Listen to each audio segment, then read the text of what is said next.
Merci beaucoup, Madame le chasseur, d'avoir si bien mis la table. Je pense que c'est très clair pourquoi on est là aujourd'hui, qu'est-ce qu'on cherche à faire ensemble. Alors, je vous rappelle que vous avez reçu ce matin le cahier du participant. Vous allez y trouver l'horaire de la journée, les biographies détaillées des invités, un portrait également de l'écosystème actuel de la formation, plus des pages libres pour prendre des notes.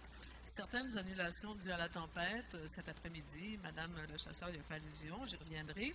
Le déroulement de la journée, vous le voyez, c'est vraiment en 3 temps. Un premier panel pour faire le point, le portrait de la main-d'œuvre actuelle, de ses forces, de ses faiblesses, de ses besoins de perfectionnement.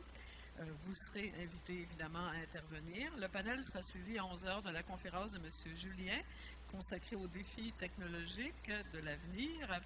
Et après le repas que nous prendrons dans la salle voisine de midi à 13 heures, nous allons revenir ici pour avoir d'abord une description de l'écosystème de la formation, de ce qui est offert maintenant avec tous les acteurs auxquels Mme le chasseur a fait allusion, avant, dans un deuxième panel, de débattre avec, encore une fois, des intervenants de plusieurs secteurs de l'industrie et de débattre cette fois des solutions qu'on peut apporter pour rehausser les compétences, mieux sensibiliser à une culture de formation continue et mieux travailler ensemble avec une vision commune des enjeux. Il y aura une pause cet avant-midi. Le dîner aura lieu, je vous l'ai dit, à côté. Ce sera un buffet, donc 1 heure devrait nous suffire. Par contre, cet après-midi, il n'y aura pas de pause puisqu'on veut vous libérer le plus tôt possible pour retourner, même si la tempête, en tout cas vers l'ouest, est terminée. Alors, voilà. Le rendez-vous, je dois le dire, est capté complètement. Vous le voyez, il y a 2 caméras à l'arrière. Alors, toute la journée est captée et ce sera diffusé, les 2 panels surtout, intégralement, seront disponibles à la chaîne YouTube du comité sectoriel dès demain. Alors, vous pouvez passer le mot. Beaucoup de gens ne pouvaient pas être ici aujourd'hui ou ont dû annuler à la dernière minute à cause de la température. Alors, on va bien sûr leur envoyer le message et le lien pour aller visionner par la suite ces 2 panels. Et la conférence de M. Julien, on verra. Hein, non? Je ne sais pas si c'est prévu, là, mais enfin, les 2 panels surtout. Vous pourrez intervenir, bien sûr, de la salle. Et il est possible aussi, dépendant de la rigueur ou la fiabilité du service Internet, du contact Internet, que les panels soient diffusés en direct ce matin et cet après-midi également. Alors, tout ça est capté de toute façon. Voilà. Alors, si vous avez dormi ici, je vous rappelle qu'il faut libérer les chambres pour midi. Donc, dès la pause du midi, si ce n'est pas déjà fait, je vais vous inviter à aller chercher vos choses. Et pour l'instant, je vous invite évidemment à fermer vos téléphones cellulaires. On va les mettre en mode vibration. J'ai oublié de le faire avec le mien, mais il est en dessous, alors ça ne devrait pas vous déranger trop longtemps. Je n'attends pas de téléphone important. Ça va. Alors, allons-y tout de suite avec le premier panel. C'est l'heure prévue. Quelle main-d'œuvre avons-nous maintenant? Quel est le profil actuel de la main-d'œuvre du secteur de l'auto, tous métiers confondus?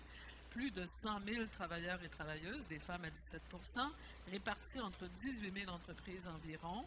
Au Québec, l'âge moyen de 46 ans, quand même, hein, ça progresse. Le taux de roulement très élevé à 54 Alors, quelles sont les forces et les faiblesses de cette main-d'œuvre? Est-ce qu'il y a des besoins criants de formation? On va essayer de les identifier avec des personnes, 7 personnes qui sont sur le terrain.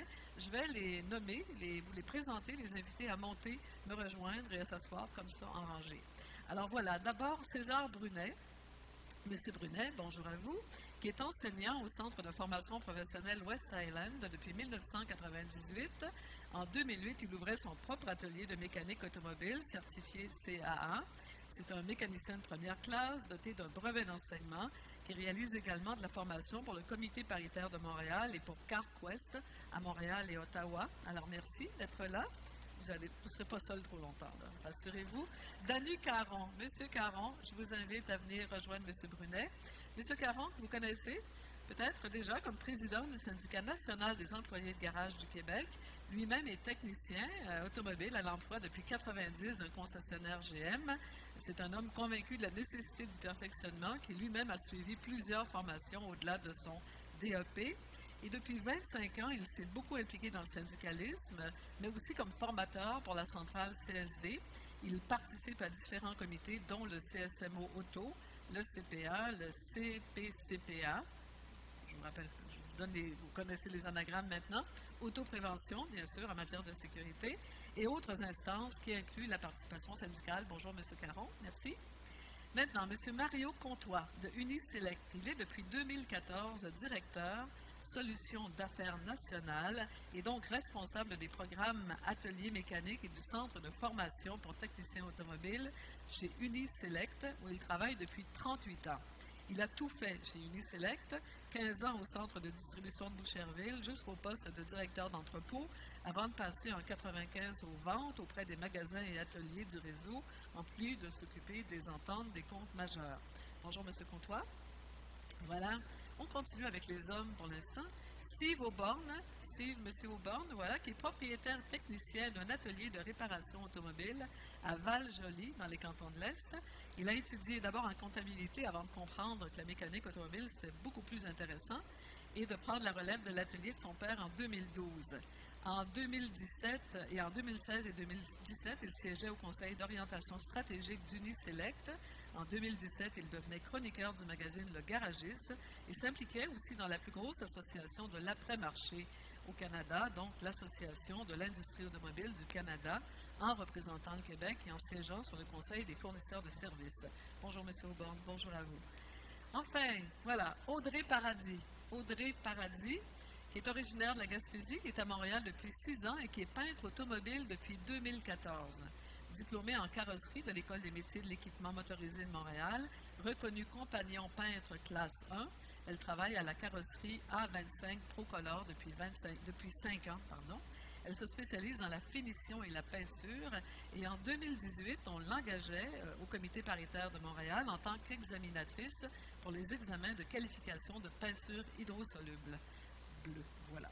Madame Paradis, bonjour. Hydrosoluble, c'est bien ça.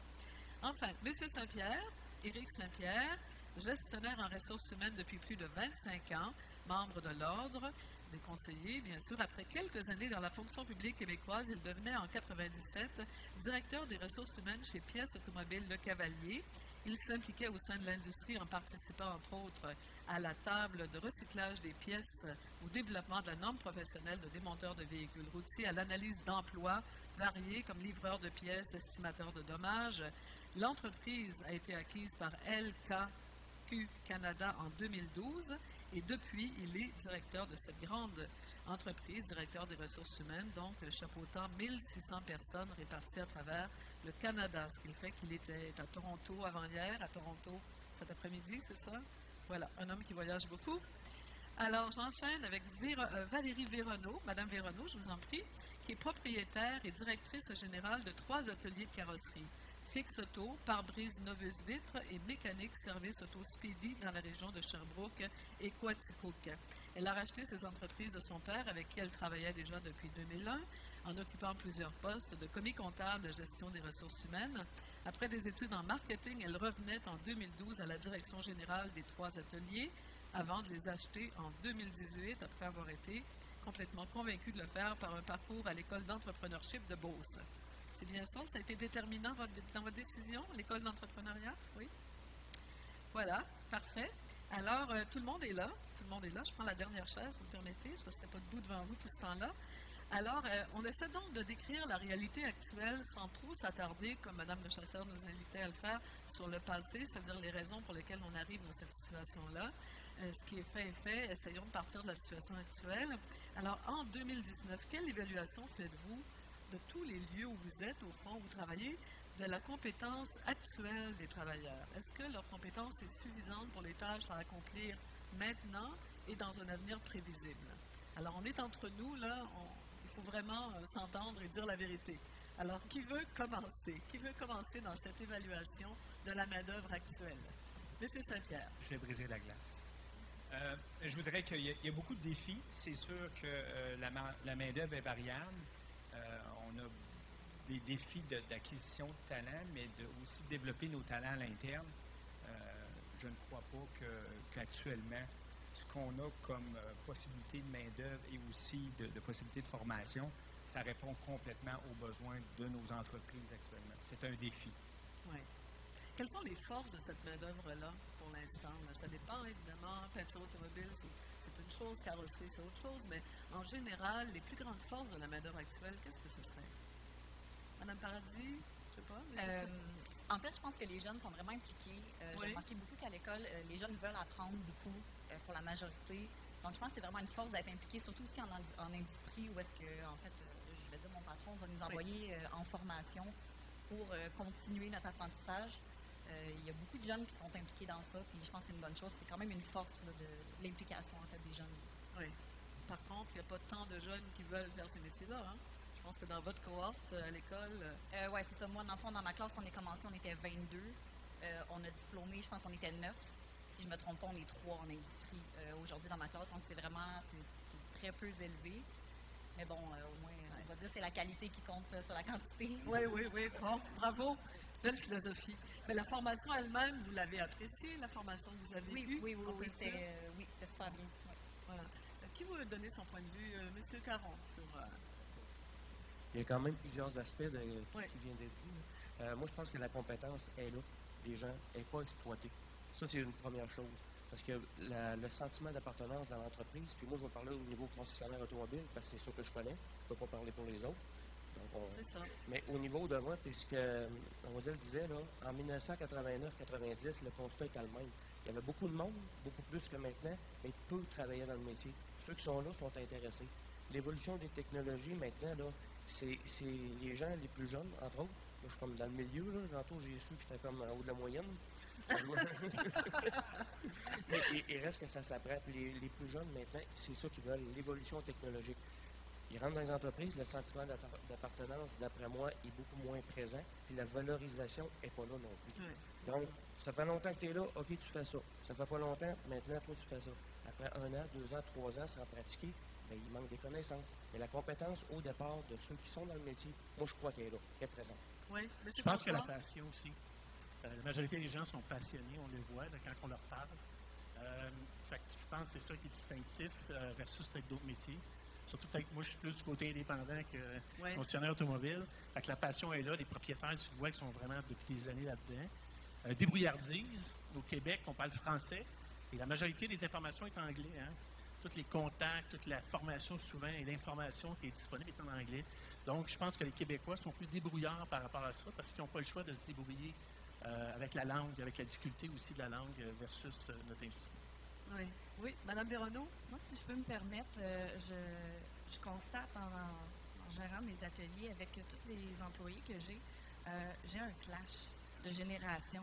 Fait que j'ai des employés, ça fait 20-25 ans qu'ils travaillent dans le domaine de la carrosserie. Puis quand j'arrive avec des nouvelles technologies, des nouveaux équipements qui sont un assez bon investissement, on doit le dire, ils ne veulent pas travailler avec parce que lui, il sait comment faire sa job, il n'a pas besoin de l'équipement. Et le plus jeune qui va arriver dans mon entreprise, lui, il veut l'utiliser, mais le plus vieux ne le fonde pas à l'utiliser parce que lui, il ne l'utilise pas. Puis nécessairement, j'ai besoin que mes mentors donnent la formation à mes plus jeunes parce que quand ils arrivent de l'école de formation, ils ont des compétences, mais ils ne sont pas habitués à un rythme de travail comme dans un atelier carrosserie comme on a présentement. Puis aussi, nous, de notre côté, on veut donner le plus de formation possible à l'interne, mais je ne sais pas si vous avez remarqué avec ma nature des dernières années, on est dans le jus. Donc, il y a l'effet temps aussi. Je voudrais bien passer beaucoup de temps dans l'entreprise, puis c'est pas moi qui donne la formation, mais mes techniciens. Mais j'aimerais ça qu'on puisse passer plus de temps en atelier à en faire, mais on déborde. Donc là, à ce moment-là, qui vient faire la formation dans mon entreprise? Je ne peux pas toujours laisser partir mes techniciens en formation quand le garage déborde. Là, à un moment donné, il faut être logique. Avant d'aller plus loin, à qui faites-vous appel pour aller chercher de la formation que vous offrez aux employés? Généralement, moi, c'est beaucoup avec iCar que je fais des formations pour les techniciens. Oui, d'accord. Monsieur Auborne, évidemment, vous n'avez pas autant d'employés chez vous que Mme Véronneau dans ces 3 ateliers. Les plus petites opérations, c'est sûr et certain. Et comme qu'elle a dit aussi, je pense que quand on prend un nouveau, on a peut-être des attentes ici et ça rentre ici. Fait qu'on a peut-être trop des grosses attentes sur qu'est-ce que le nouveau va être capable de faire. Et c'est pas parce qu'il n'a pas voulu apprendre à l'école, c'est juste qu'il y a certaines choses qui n'est pas enseignées en ce moment à l'école. Une des choses, entre autres, la programmation J2534. Alors, faire le remplacement d'ordinateurs, ce n'est pas couvert en ce moment. Et c'est une réalité dans mon garage en ce moment. Alors, le nouveau qui va rentrer, j'aurais été obligé d'y montrer. Et comme que madame a dit, on est très, très occupé. Très débordé, donc vous avez c'est pas ça. Alors, vraiment de le temps donner cette formation-là à l'interne, ça devient de plus en plus si vous ne pouvez pas le donner à l'interne, est-ce que vous savez facilement où vous adresser pour aller chercher la Il n'y a formation? pas beaucoup d'endroits qui vont donner justement cette formation-là sur la programmation J2534. C'est très rare. Monsieur Brunet, qu'est-ce que vous en pensez? Vous formez ces jeunes-là. Comment vous les qualifiez? Ils ressemblent à quoi les jeunes que vous formez maintenant? Bien, c'est sûr qu'aujourd'hui, c'est pas ce que c'était il y a 20 ans. La nouvelle génération, pardonnez-moi, la nouvelle génération aujourd'hui, dans la classe, c'est 17 ans, 18 ans. C'est pas des 25-30 ans qui sont prêts dans un métier, ils vont essayer la mécanique. Ils sont en recherche, là. Ils sont Exactement. en essai et erreur. On essaie ça 2-3 ans, ça ne fonctionne pas, on s'en va en construction et tout. Il y a beaucoup de décrochages à cause des salaires. Les jeunes, ils regardent les autres métiers, ils vont dans l'industrie, ils voient que c'est très difficile en mécanique automobile, puis ils s'en vont essayer quelque chose d'autre. Il y a beaucoup de recrutement qui s'en va vers le camion lourd, peut-être les trains, CN, n'importe quoi qui n'est pas relié à la mécanique automobile. C'est des jeunes qui s'en vont dans d'autres, qui sont recrutés par d'autres entreprises, puis ils s'en vont. Ça, c'est les problèmes qu'on a.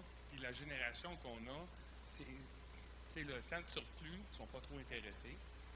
La formation, je fais la formation continue le soir, il n'y a pas de jeunes. Le soir, c'est pas les jeunes, c'est des personnes qui sont un peu plus âgées. Les jeunes, ils disent je vais aller à la formation quand ça va être sur mon temps. Ça va être sur le temps de l'employeur, c'est pas dans le jour.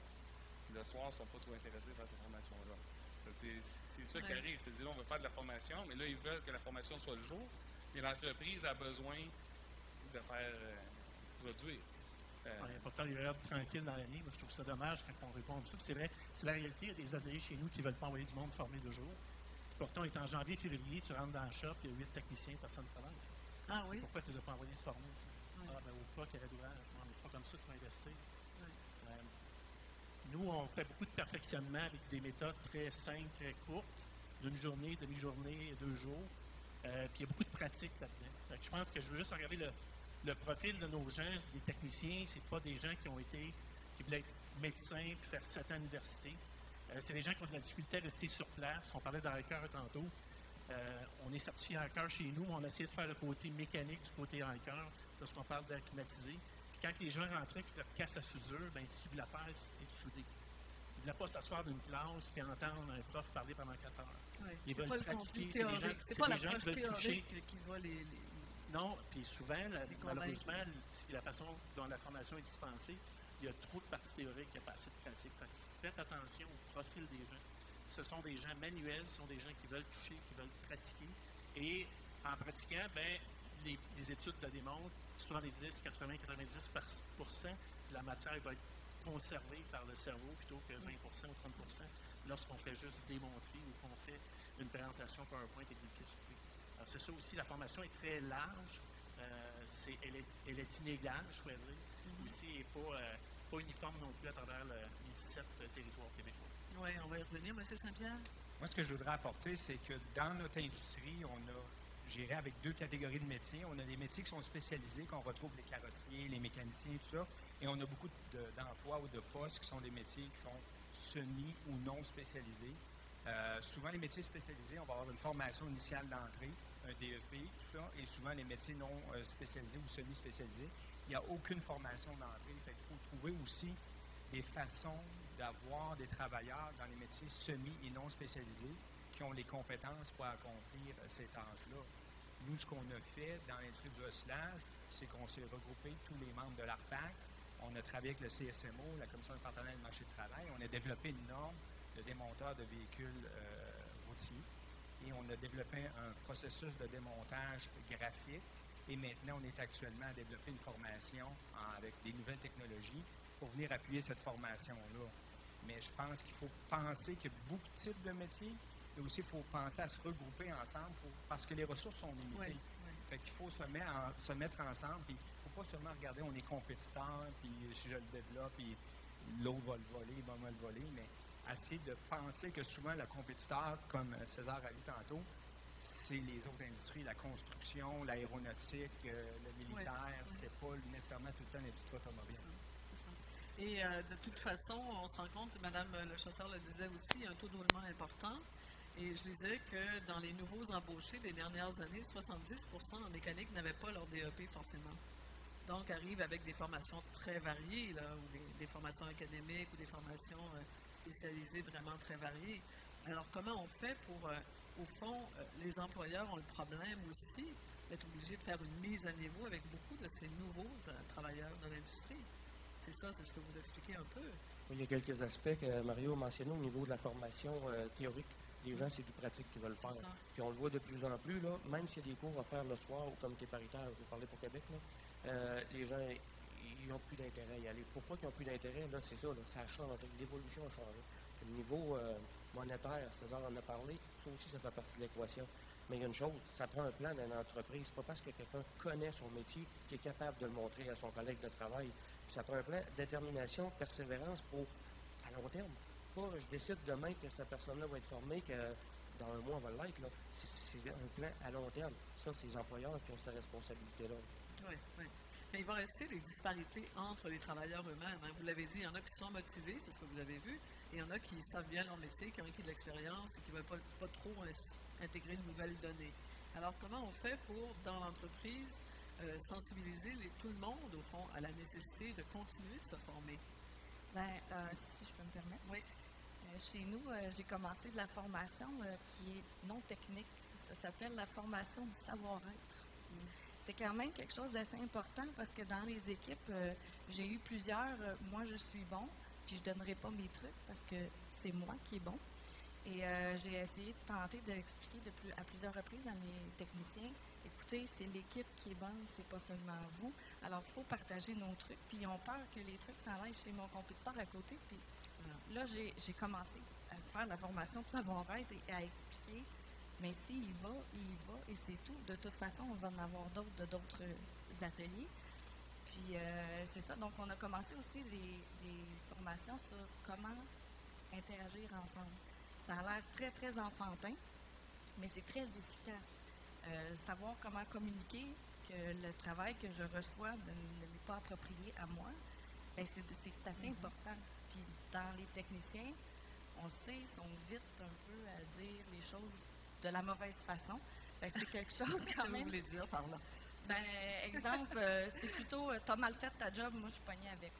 OK, d'accord. Puis, ben, de mon côté, je me suis dit, ça ne fonctionnera jamais, je ne réussirai jamais à faire de la formation interne de cette façon-là. Donc, on a commencé une formation différente, une formation de savoir-être, de savoir parler, pour ensuite donner de la formation entre eux. Oui, oui. Mais savoir-être, savoir communiquer, est-ce que ça ne fait pas partie des compétences de base? Parce que ce qu'on entendait, c'est que beaucoup de jeunes aussi manquaient de ces compétences de base. Ça peut être la communication, mais ça peut être la connaissance du français, des mathématiques, la connaissance de l'anglais. Vous l'avez dit, ils sont débrouillards, ils peuvent se débrouiller avec des logiciels en anglais ou des manuels en anglais sans parler anglais. Mais il y a des limites à ça. Est-ce qu'il n'y a pas un rehaussement à faire des compétences de base des travailleurs actuels?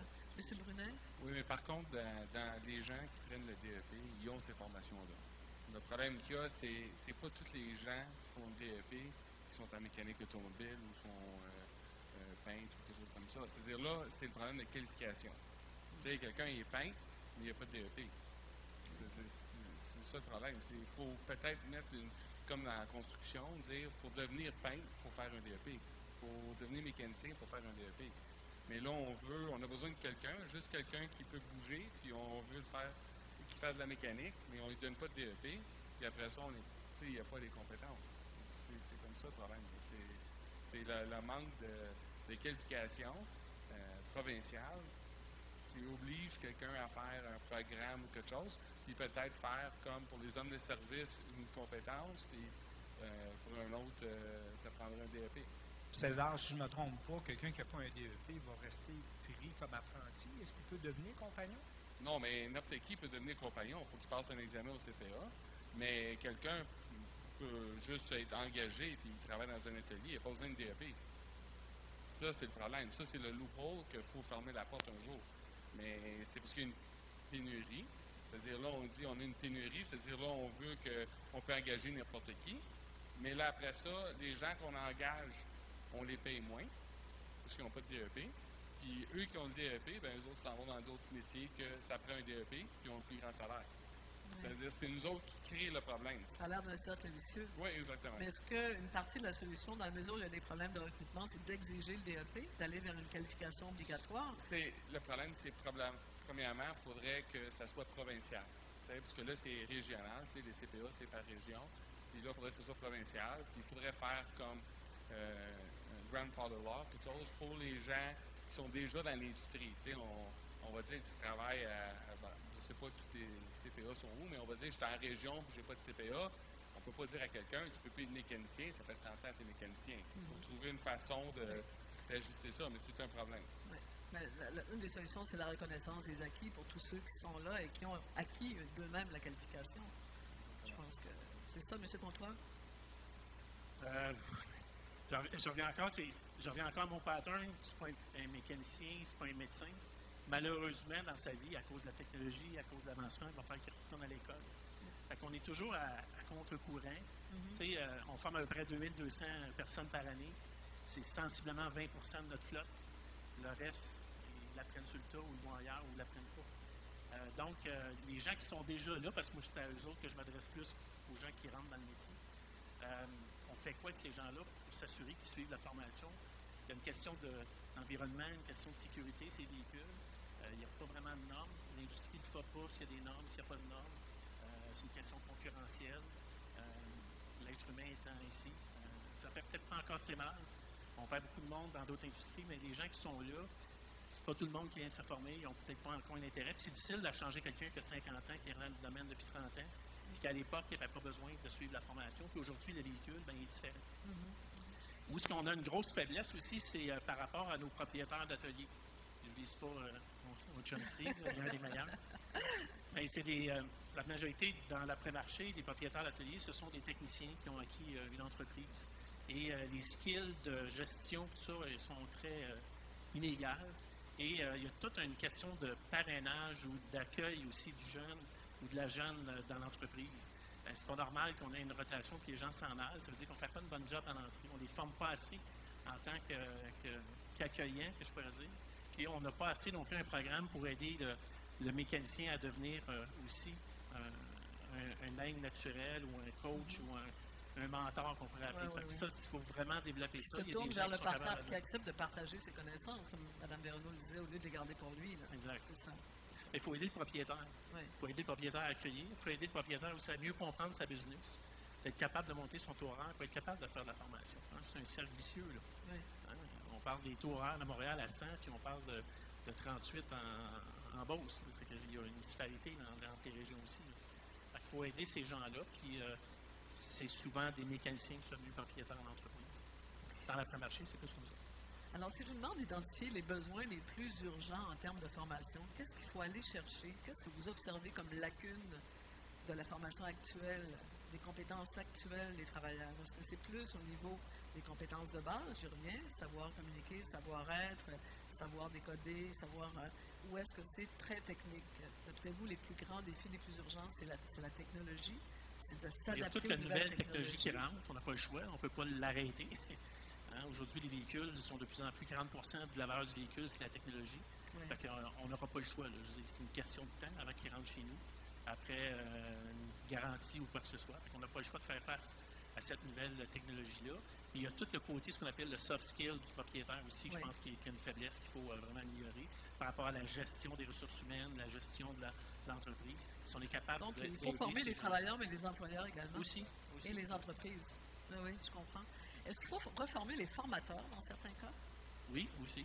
Effectivement, il y a des fois des regroupements aussi qui existent au Québec de tous les formateurs, où ils font des 2-3 jours de formation entre eux. Et les gens peuvent suivre une formation d'un autre formateur. Donc, ça existe déjà. On est avec les écoles et l'après-marché, on se côtoie et on passe cette information-là. Je pense que le CSMO pourrait aussi nous aider à développer un contenu qui serait uniforme, qui pourrait être utilisé par n'importe quel intervenant. Ça prend beaucoup de temps. Moi, je suis responsable de la formation. Là. Il y a beaucoup de temps de recherche, de développement de nouveaux cours, de mise à jour de cours, qui pourrait être fait d'une façon collective plutôt qu'une façon individuelle et qui pourrait aussi, on prend juste la voiture électrique. Si je mets 8 experts de formateurs de voitures électriques ensemble avec les SSMO, puis on a un curriculum qui se développe rapidement, qui pourrait être utilisé après ça autant pour les écoles que pour l'après-marché ou même le monde des concessionnaires automobiles. Oui. Alors, Donc, c'est un exemple d'une c'est un collaboration exemple qui qui serait pourrait être vraiment fait, importante. Êtes-vous d'accord avec ça, là, sur tout ça? Autrement dit, tout le monde est à former, est à mettre à niveau dans l'industrie. C'est ce que je comprends à cause des technologies. M. Brunet. Par contre, dans le DEP, présentement, le DEP, dépendant des centres, il évolue toujours. C'est-à-dire, les professeurs, ils vont mettre les nouvelles technologies. On parle déjà, on fait du hybride, on parle de TPMS, des camps variants. On fait toutes les nouvelles technologies parce que les professeurs vont faire les formations. C'est sûr que quand on met plus de matériel, on n'a pas plus de temps, il faut qu'on coupe. Ça, c'est un problème. C'est-à-dire, le DEP est un peu court pour toutes les technologies qu'on ajoute. C'est-à-dire, là, on fait du survol. C'est-à-dire, on survole un peu d'hybride, on survole un peu de ça, un peu de ça. C'est-à-dire, il manque du temps pour faire le DEP. Mais, point de vue technologie, je pense que les jeunes, quand ils sortent, ils sont entry level. C'est-à-dire, ils ont une bonne base. Le problème, c'est qu'ils ont besoin du mentorat. Parce que quand on va dans un concessionnaire, on a parlé comme un petit atelier, il y a besoin de quelqu'un qui le guide. Pas juste, tu vas faire des pneus pendant 3 ans, 4 ans, 5 ans, et après ça, on va te laisser programmer des autos et tout. C'est ça qui est le problème. Oui. On revient à l'accueil que les entreprises peuvent faire et à la place qu'elles peuvent donner à la formation à l'interne. Madame Véronneau. Mais en carrosserie, là, moi, ce que je vis dans ma région, faudrait rendre la formation en DEP attrayante aussi. Le formateur qui donne le DEP en carrosserie dans la région de Sherbrooke, ça fait 2 ans qu'il essaie de prendre sa retraite. Donc, il n'y a personne vraiment pour le remplacer. Puis, j'ai engagé dernièrement, au mois de décembre, 2 jeunes qui ont terminé le DEP. Ils m'ont dit, on n'a jamais vu ces équipements-là. Fait que ça dépend du DEP aussi, du centre de Donc, formation. il y a une grande disparité, même à l'intérieur des centres de formation professionnelle qui sont pourtant gérés par le même ministère, supervisés par le même l'industrie ministère. peut aider aussi. Là, je pense qu'il ne faut pas mettre toute la blâme sur le gouvernement. Oui, Je pense que nous, les distributeurs, les gens qui ont besoin de cette main-d'œuvre-là, il y a d'autres industries qui se sont pris en main, qui n'ont pas attendu du gouvernement. Il y a toujours une période, ça prend 3 à 5 ans pour dans le fond, avoir d'en haut jusqu'en bas le déploiement de la nouvelle technologie. Là. Je ne sais pas jusqu'à où on va dans les véhicules avec le système ADAS aujourd'hui, etc. Fait que je pense que nous, en tant qu'industrie, on peut aussi apporter à l'école, apporter aux jeunes, aller là. Moi, on est prêt à faire certaines formations de professeurs dans la nouvelle technologie parce qu'on joue plus souvent. Je veux juste aussi saluer et remercier le gouvernement qui commence à s'en aller vers une tendance alternance travail-études. Pour moi, je trouve ça super important, je trouve ça super positif parce que il y a plusieurs années, on formait pendant 1600 heures, je ne sais pas des chiffres à peu près. 1800, On l'envoie 3 semaines après ou 5 semaines. Est-ce que le jeune, après ça, il est intéressé? Puis je reviens encore à mon pattern psychologique. Là. Il veut pratiquer, il va aller dans le vrai métier. On le fait plus souvent au courant de son apprentissage. Ça lui fait un contact avec l'industrie, puis ça fait une meilleure pénétration ou une meilleure adaptation à son futur travail.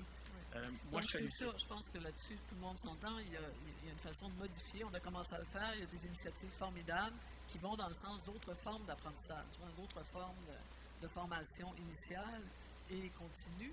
Est-ce que, je reviens aux besoins des gens qui sont déjà au travail, quel besoin de formation, par exemple, Audrey, vous auriez? Qu'est-ce que vous aimeriez apprendre de plus maintenant que vous êtes déjà au travail? En ce moment, moi, je fais beaucoup des formations côté peinture avec la compagnie PPG, en fait, parce qu'on peinture avec du PPG chez Procolor. C'est des formations qui vont beaucoup nous aider sur tout ce qui est la colorimétrie, toutes les techniques, en fait, parce que on n'oublie pas que la peinture automobile, il faut quasiment être chimiste pour faire ça. C'est beaucoup des produits qui peuvent être dangereux, des produits qui vont faire des réactions. Je pense que c'est vraiment important, en fait, de se spécialiser dans ce qu'on fait, parce que la carrosserie, en fait, le DEP, on voit tout. Mais en carrosserie, il y a plusieurs volets. Il y a le débossage, la peinture, la préparation, l'esthétique. Donc oui, c'est vrai, c'est comme un petit peu un survol de tout ce qu'on voit.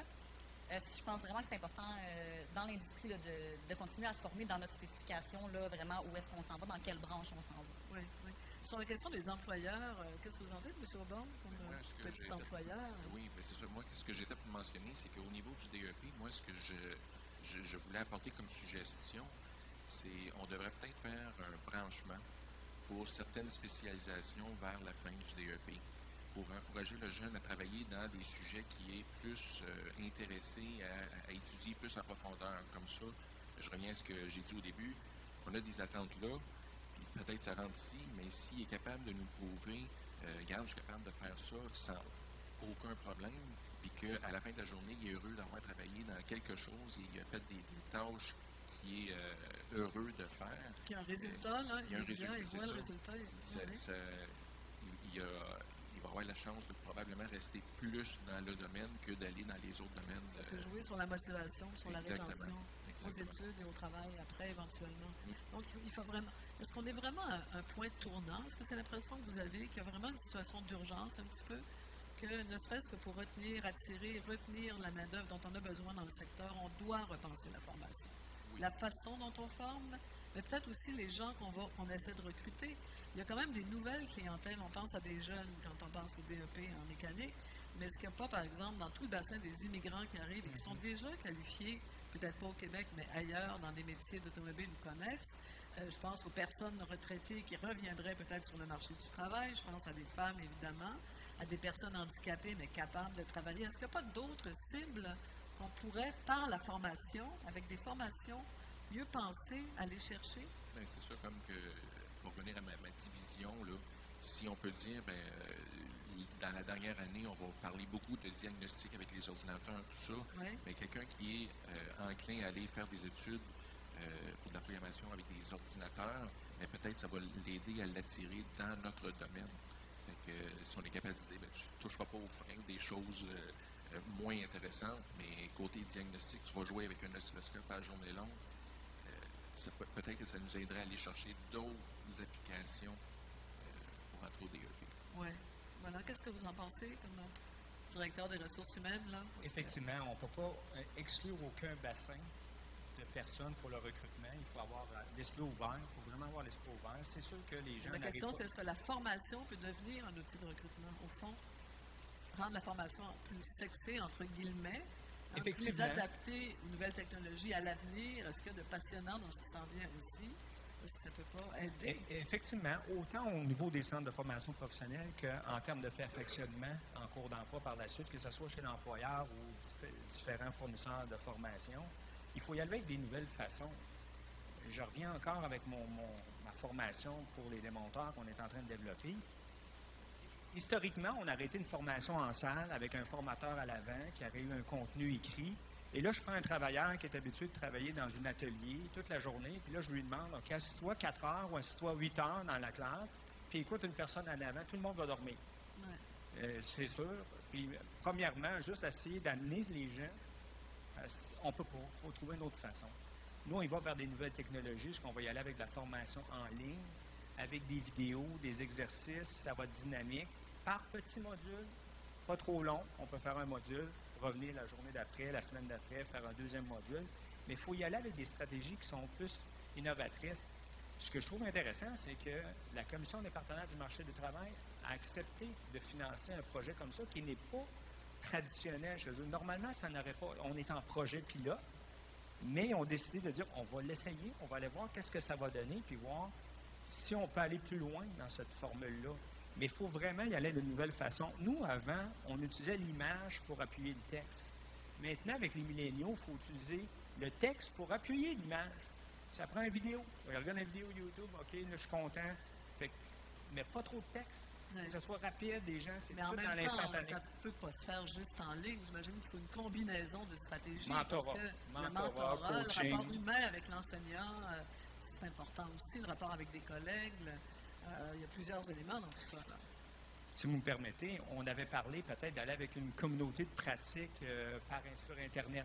Une espèce de réseau où ce qu'on regrouperait, que ce soit des mécaniciens ou des carrossiers ou des démonteurs, où ce que les gens qui font ce métier-là pourraient se retrouver en ligne, puis parler de nouveautés, technologies, poser des questions, des choses comme ça, comme une espèce de réseau social, puis spécialiser tout le kit, un blog, effectivement, parce qu'on a des gens, on l'a dit, on est dans toutes les régions, on a plusieurs employeurs, fait que pour essayer d'amener tout le monde ensemble, il faut penser à des nouvelles façons de faire. Et là, on pourrait tomber dans des approches de mentorat, de coaching aussi, de différentes façons. Voilà. Oui, M. Brunet?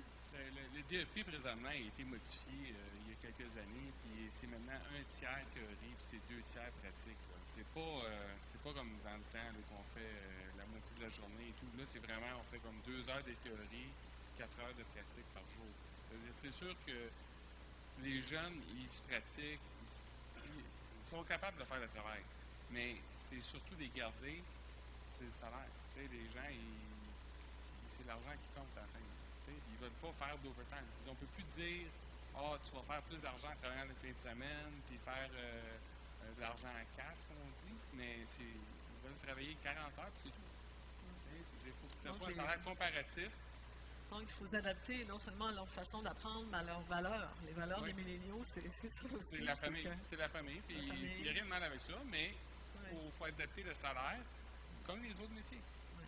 Les grosses chaînes concessions, comme des Larry, tout ça, ils n'ont pas de problème. Eux autres, ils payent 30 $ de l'heure pour un apprenti, 27 $ de l'heure, parce qu'eux autres, ils savent qu'ils ont besoin de ça, puis ça fonctionne. Oui. Monsieur, oui, Caron. Tantôt, vous parliez au niveau des changements, si on change. Là. Pour les plus vieux, là, ça fait 20 ans que ça se passe. Les gens, puis je dirais, les employeurs commencent à comprendre depuis quelques années qu'il y a un problème. Et nous autres, en tant que représentants des salariés, en faisant des relations de travail, ça fait longtemps que le problème est là. Mais la valorisation à la base, dans les écoles, les orienteurs, là, le métier de mécanicien ou de peintre ou de débosseur, comme vous le trentaine, et non, aller dans les technologies, aller ailleurs. Vous ne serez pas obligé d'acheter un coffre d'outils à 15 000 $.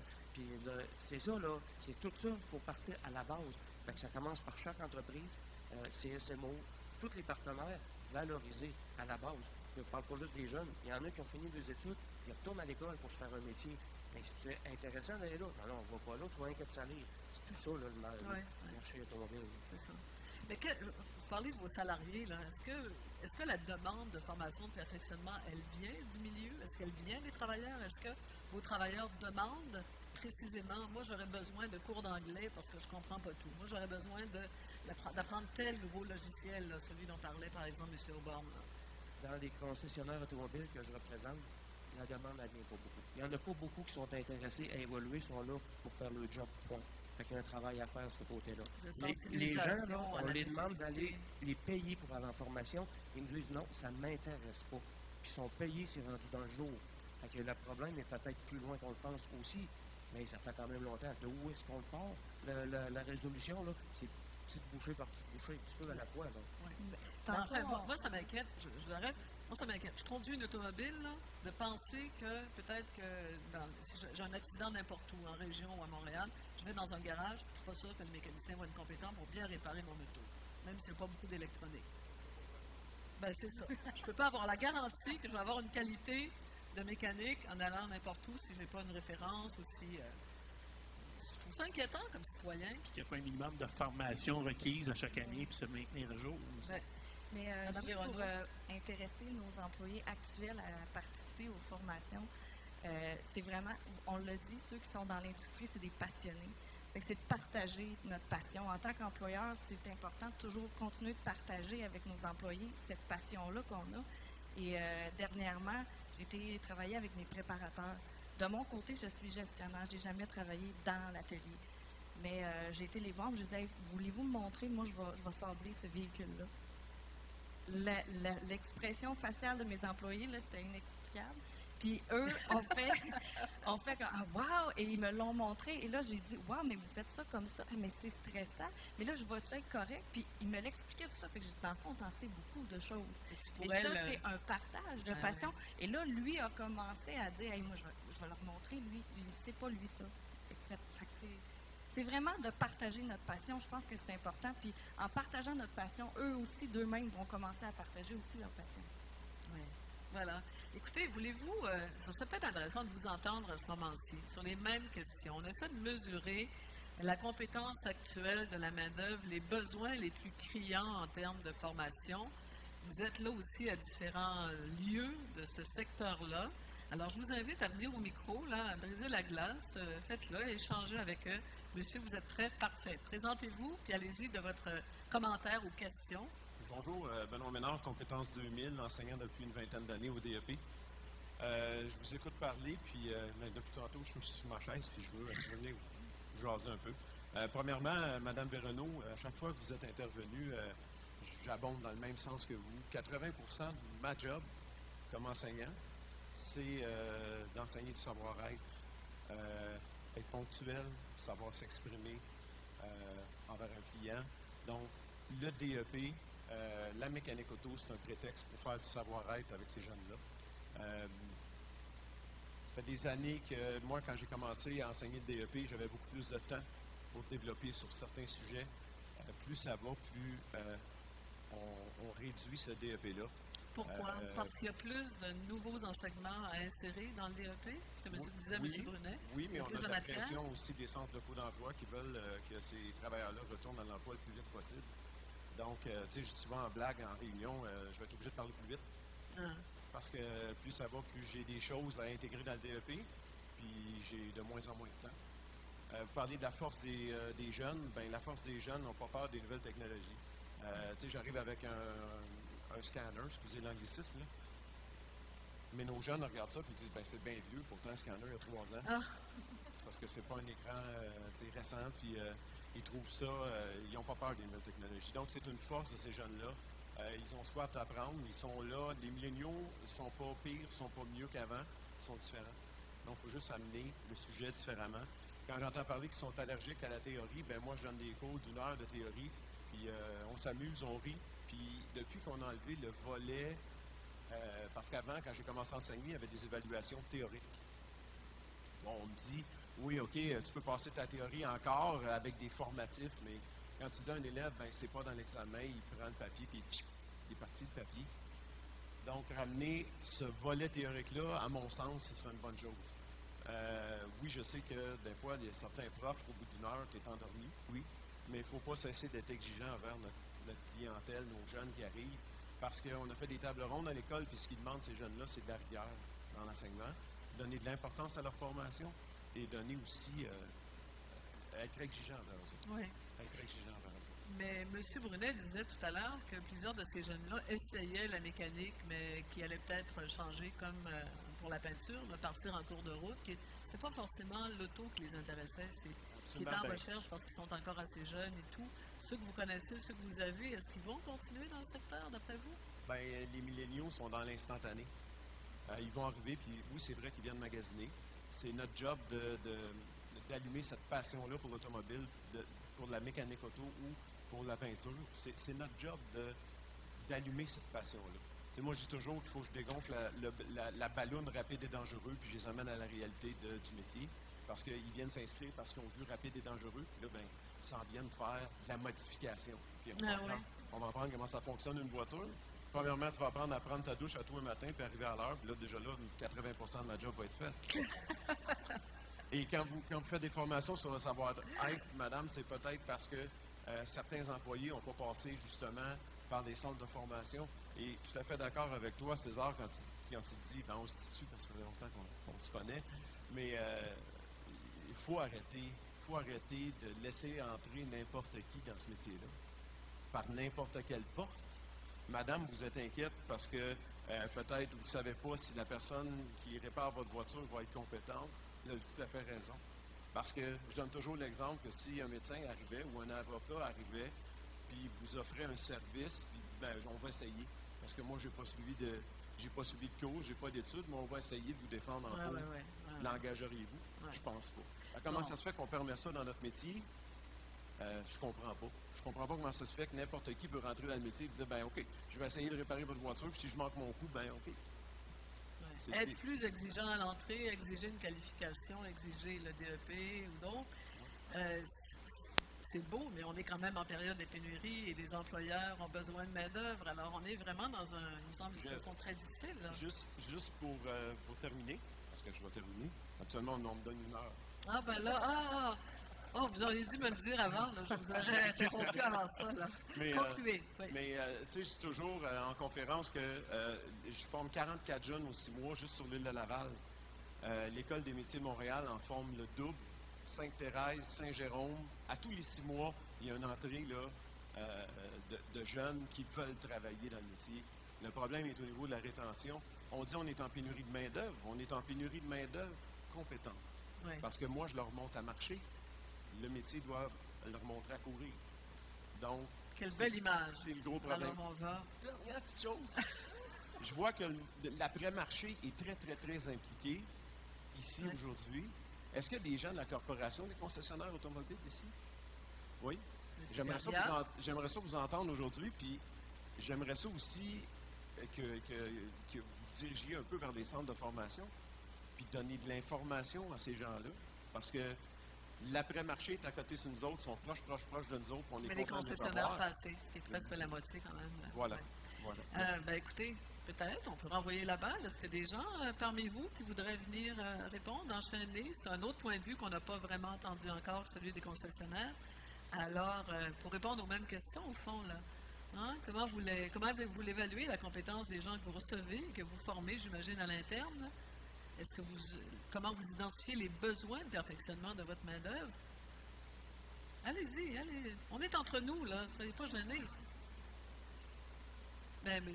Garga, allez au micro. Si vos voisins ne veulent pas y aller, là.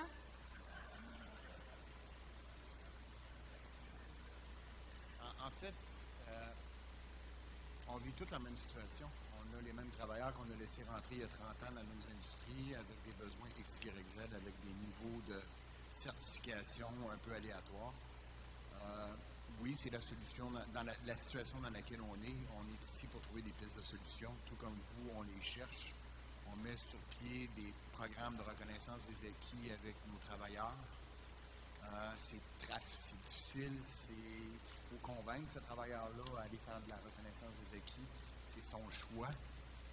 Quand il le fait, les résultats sont incroyables au niveau de la rétention de la main-d'œuvre, au niveau de tout ce qu'on peut toucher en tant qu'humain, c'est fantastique. Mais effectivement, on n'est pas été une industrie qui a fermé les valves dès le départ. On les a rentrés. Si on fait arrêter ce processus-là, 70% se retrouvent sur le chômage. OK. Comment vont vivre nos industries, je ne le sais pas. Mais il faut les prendre aujourd'hui, puis il faut les monter. La reconnaissance des acquis est un projet qu'on a commencé il y a 3 ans à la CCAQ. On a 250 travailleurs de fait.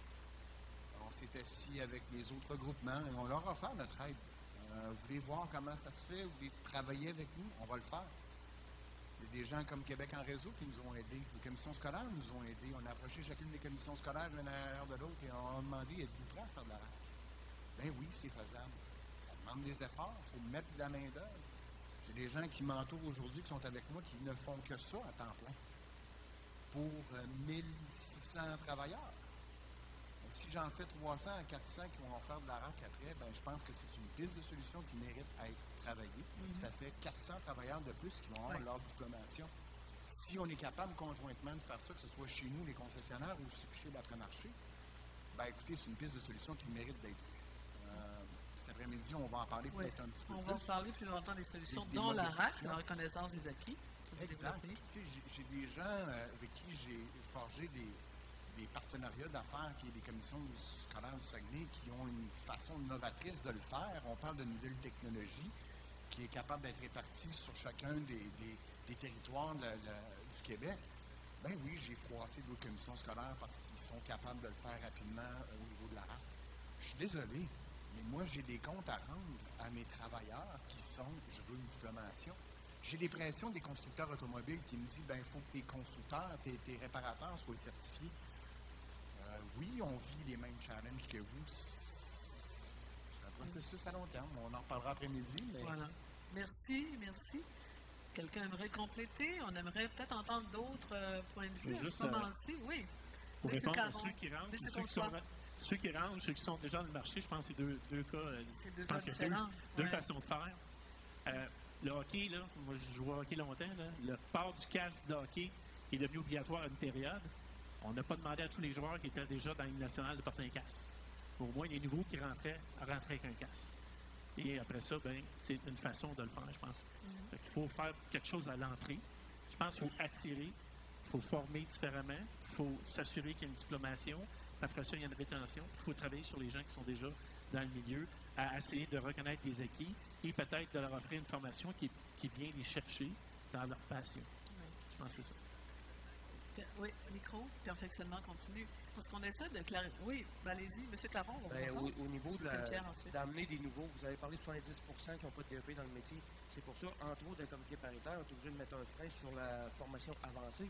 pour retourner à la base, les gens qui n'ont aucune connaissance du métier, qu'est-ce qu'on peut leur apporter? Une petite formation par bloc pour les insérer dans le marché le plus vite possible. Donc, la mission des comités paritaires de former les gens plus avancés, si on peut dire, elle a été changée avec les dernières années par rapport à ce qu'on dit là, pour que les gens rentrent dans le métier, qu'ils soient de plus en plus qualifiés. Est-ce que c'est ça qui doit être le mieux? Mais au moins, c'est une pièce de solution. C'est quelque chose qui est fait de concret, mais par bloc. Trouver les formations adéquates pour qu'ils puissent travailler le plus efficacement possible, le plus vite possible. Oui. Monsieur Saint-Pierre?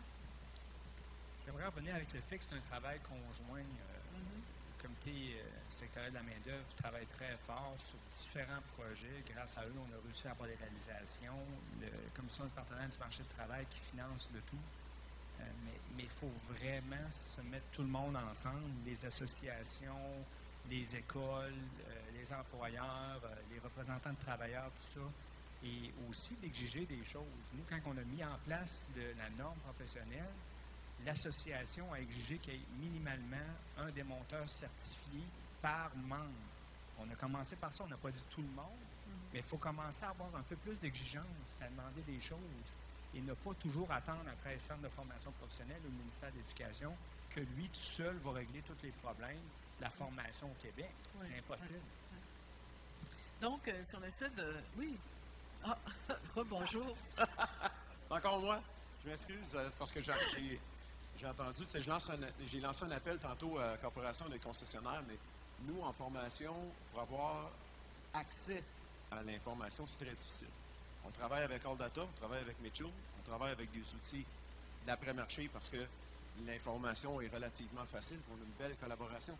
Mais nous, on est obligé d'acheter les voitures pour faire travailler les élèves dessus. Je travaille avec AllData. J'ai souvent un véhicule qui a 5 ans parce que les informations sur AllData. Donc, vous n'avez pas accès aux toutes nouvelles technologies mises au point par les concessionnaires. Je ne peux pas leur montrer aucun site concessionnaire parce que je n'y ai pas accès parce que l'accès n'est pas là.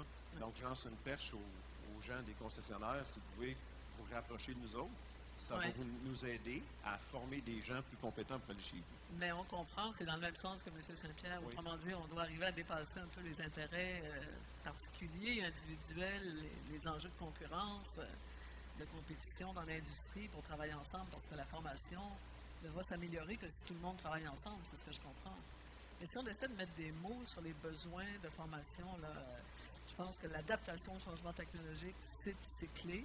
Certaines compétences de base, parce que pour vous, c'est important également, l'acquisition de l'anglais, la capacité de bien lire, de bien comprendre. Enfin, dans le DEP, on fait beaucoup de ça. Oui, c'est ce que vous faites. Le ministère, avec le programme, tout est ajusté pour ça. Là, il va y avoir un nouveau programme bientôt, mais c'est sûr que pédagogiquement, c'est bien. Oui. Mais les gens qui n'ont pas de DEP, c'est un problème. Oui. Mais peut-être pour un DEP mécanique auto, un pour homme de service. Comme il y a déjà des cours qui s'offrent, mais peut-être, je ne sais pas, mais ajuster ça. Et puis, oui. Ah, non, monsieur, pardon, oui. Oui, je tourne le dos, c'est pas bien. Bonjour, Renan Lavoie, enseignant en mécanique à Rimouski. On a à vivre avec une clientèle de 20-22 étudiants par groupe. C'est beaucoup de monde avec une disparité de connaissances, qui en a de différents niveaux là-dedans. Et aussi l'intérêt du jeune avant de s'inscrire. Les conditions de travail sur le marché du travail en rentrant. Le jeune qui est brillant, on a besoin de technologie de pointe aujourd'hui. Et le jeune qui s'inscrit en mécanique, qui voit les conditions de travail, peut-être qu'on en perd plusieurs qui pourraient être intéressants, qui pourraient aller loin sur le marché, mais ils ne s'inscrivent même pas. Et vivre avec 22 étudiants dans l'atelier, c'est beaucoup. C'est beaucoup, oui. Merci, monsieur, de ce commentaire qui s'ajoute donc au témoignage. Alors, écoutez, on essayait d'établir un peu la carte des besoins d'augmentation en rehaussement des compétences. Est-ce que vous aimeriez ajouter un tout dernier mot? Il ne faut pas oublier nos propriétaires d'ateliers ou l'accueil des jeunes qui rentrent. Il y a des jeunes qui rentrent, on a dit une quarantaine. Il y en reste combien après 3 ans, 5 ans? La question est lancée, je vous le dis, c'est inférieur à 10 je suis certain. Alors, pourquoi ces gens-là ne restent pas là? C'est sûr qu'il y a des conditions. Il y en a, la pyramide, il faut qu'il y ait des besoins qui soient comblés. Ouais. Mais je pense qu'il y a aussi il y a des petits gestes, comme elle a dit tantôt, où on fait des choses avec nos gens et qui vont changer. Le jeune, le milléniaux, il veut être reconnu, il veut être écouté, il veut être féliciter. Et ce n'est pas des gestes qui sont nécessairement monétaires. Je ne dis pas que le monétaire n'est pas important. Là. Il paye son hypothèque. Mais l'environnement, l'accueil, l'environnement, le travail. L'environnement, l'accueil, le la partage relation de entre les gens connaissances, est la super relation importante. humaine. Et Oui. je pense que là, il y a une faiblesse qui est là présentement. Et probablement dans le réseau de concessionnaires aussi. Là, je veux dire, on a des gens qui font une rotation. C'est pas toujours les mêmes gens au conseiller technique. C'est pas les mêmes personnes qui sont directeurs des opérations fixes. Ils ont le même. C'est quoi les relations pour garder ces gens-là en emploi, puis comment les garder. Puis il y a aussi, nous, on doit s'impliquer auprès des jeunes. Si tout dans la salle, ici, on prenait un jeune demain matin, un jeune de 16 ans, puis qu'on deviendrait son mentor, qu'on dit, toi, là, je deviens ton mentor, puis je vais te montrer c'est quoi le marché, puis tu vas l'aimer, là, mais probablement qu'on en sauverait 200 ou 300. Parce que Mais vous ça avez aussi, faut commencé que- en évoquant la passion pour la mécanique des gens qui travaillent. Ceux qui restent et qui sont bons, là, c'est des passionnés. Alors, comment avoir ou bien Transférer recruter, cette garder, transférer, cultiver cette passion-là? Et on comprend qu'il y a des améliorations à faire dans la formation offerte, et il y en a toutes sortes de formations, mais il y a aussi un rôle à jouer de la part des employeurs, des entreprises, pour créer ce climat de travail différent et qui encourage la formation continue. C'est quoi l'expérience employée? Oui. C'est quoi l'expérience employée qu'il y a chez l'employeur? C'est quoi l'expérience étudiant que j'ai dans le centre de formation? Si mon expérience est positive, je vais compléter mon DEP. Si elle est positive chez l'employeur, je vais rester chez l'employeur et continuer ce métier-là. Il faut se questionner. Vous, est-ce que... Oui, Audrey, justement? En fait, juste pour venir de ce côté que le monsieur a dit, de ce côté-là, je pense que ça prendrait comme une meilleure, comme peut-être une affiliation, je ne sais pas trop comment dire, entre les concessionnaires, les garages et les écoles, parce que dans mon temps, quand j'étais à l'école... il y a déjà 6 ans. Oui, ça fait déjà 6 ans. Très longtemps. C'est nous, c'est les élèves qui faisaient la recherche de savoir où on allait faire notre stage. On avait un stage de 2 semaines à la fin du DEP. Et puis, si c'était des garages qui, tu sais, mettons, j'arrive, oui, je peux te faire un stage avec vous autres. Le propriétaire, le patron va dire oui, certainement. Tu sais, de la relève, on en veut. Mais il n'y a aucun mentor derrière qui a été avisé qu'il y aurait un jeune qui s'en venait. Puis eux autres, ils vont se dire, un stagiaire, tu sais, il va être dans mes jambes. Là. Moi, j'ai des affaires à faire. Là. Fait que, tu sais, ça prendrait, je pense que ça prendrait vraiment comme des gens dans les garages qui seraient prêts à accueillir les jeunes pour leur montrer, parce que le jeune ne va même pas se sentir apprécié. Il va rentrer là.